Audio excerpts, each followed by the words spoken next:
Appreciate you taking the time to be with us today. Could you briefly introduce yourself, your role, and a little bit about your company? For sure. My name is Garrett Ainsworth. I'm the CEO of District Metals Corp. We hold uranium and base metal properties in Sweden. Our flagship uranium project is the Viken property. It hosts the Viken deposit, which is the second largest uranium deposit in the world. Also has significant quantities of vanadium, potash, and other energy metals. There's about 1 billion pounds of uranium in the deposit, just under 17 billion pounds of vanadium. There was a positive preliminary economic assessment done in 2014 that showed $1 billion NPV. The last company to advance the Viken deposit was Continental Precious Minerals.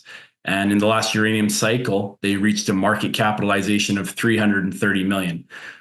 With our base metal projects, Tomtebo property is our flagship there, and Boliden, a large Swedish mining company, is optioning and earning into that by spending $10 million over the next 4 years. And District Metals is the operator. But I mean, with all these great projects that we have in Sweden, it's really all about the team that's backing it, and also our investors as well. Absolutely. Thank you for that. And what are some of the key projects or initiatives currently underway for you guys? Our key project is the Viken project. I should mention that there is it's a uranium vanadium deposit. There is a uranium moratorium ongoing in Sweden. The current political party has said that they're going to lift this moratorium. And it looks like this could happen later this year, or before the end of the year, I should say, as we're getting pretty close to it. So we're doing field work and compilation on our uranium on our Viken property. We also have 4 other uranium projects that we've been doing some field work on. But we've been doing more drilling work on our base metal polymetallic, being Tomtebo, and also Stolberg project. We recently did some drilling at Tomtebo that showed some very good results, about 29 meters of about 8% zinc equivalent, as we advance that in collaboration with Boliden. Besides those projects, what do you anticipate will drive the price momentum in the next year? There was definitely this year in 2024, there was definitely a sell in May and go away, even though the price of gold was hitting all-time highs, and uranium was hanging in there fairly well at $80 a pound or above. But the real catalyst for District Metals will be the Swedish government lifting the uranium moratorium. I mean, currently our market cap is around 40 million. And like I mentioned, the last company that advanced the Viken deposit was Continental Precious Minerals, and they had a market cap of 330 million in the last uranium cycle. So a decision to lift the uranium moratorium in Sweden will be a massive re-rating event for District Metals, as we become very active with a PEA staged, second largest uranium deposit in the world that will be advancing aggressively. So as an industry leader, what do you consider your company's most impactful achievement, and how has it shaped your vision for the future? Yes, so definitely a big turning point for District Metals was in 2023 and just the beginning of 24, where we were able to acquire 100% ownership in the Viken deposit. And we did this through low-cost mineral license application, and for 68% of the deposit, and then we acquired the remaining 32% of it.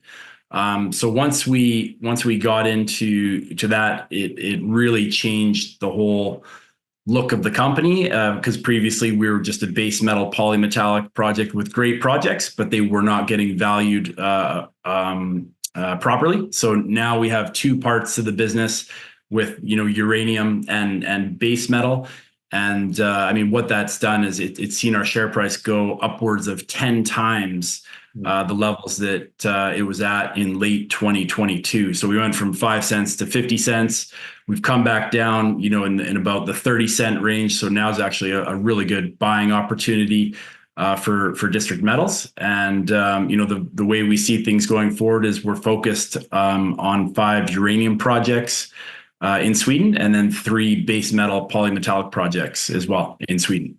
Fantastic. So I think you touched on it a little bit, but what other opportunities or trends are you seeing in the market right now that could lead to future growth for your company? Yeah, so the trends, it's all about innovation here in terms of like the technical side, environmental side, and the social front. So, I mean, I'll just maybe touch on an example of one on each. On the technical side, with exploration, there's been quite a lot of innovation with directional drilling. It's been a key technology that allows us to drill deeper with more accuracy. You know, when I was VP exploration and development at NextGen Energy, myself and the team used directional drilling. We had to drill down 600, 800, 1,000 meters and then hit targets, you know, plus or minus 5 meters. And the only way to do that is through directional drilling. So that's been pretty critical on that front. And then from the environmental innovations that are really forging the way, I mean, on the exploration front, again, we're using centrifuges more often than not. And what this does is it captures the drill cuttings, which have sediment in it and water, separates out the solids from the water, which is very important, especially if it's mineralized. And we're able to, capture the sediments as a toothpaste-like substance and put it into a facility where it belongs, rather than just digging a hole and putting it in the ground and burying it. It's definitely a best practice way now to use centrifuges.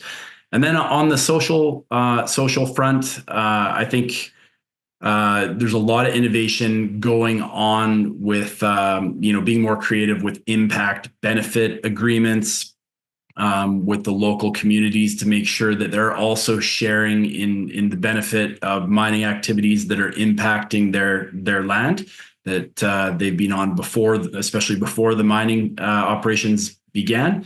So I think those are all, 3 key components to the mining industry going forward. And I mean, there's many more as well, but innovation is really what we do in mining, and we'll continue to look onward. Absolutely. And that kind of leads into my next question. What are the biggest challenges that you see currently in the mining industry, and how is your company in a position to address them?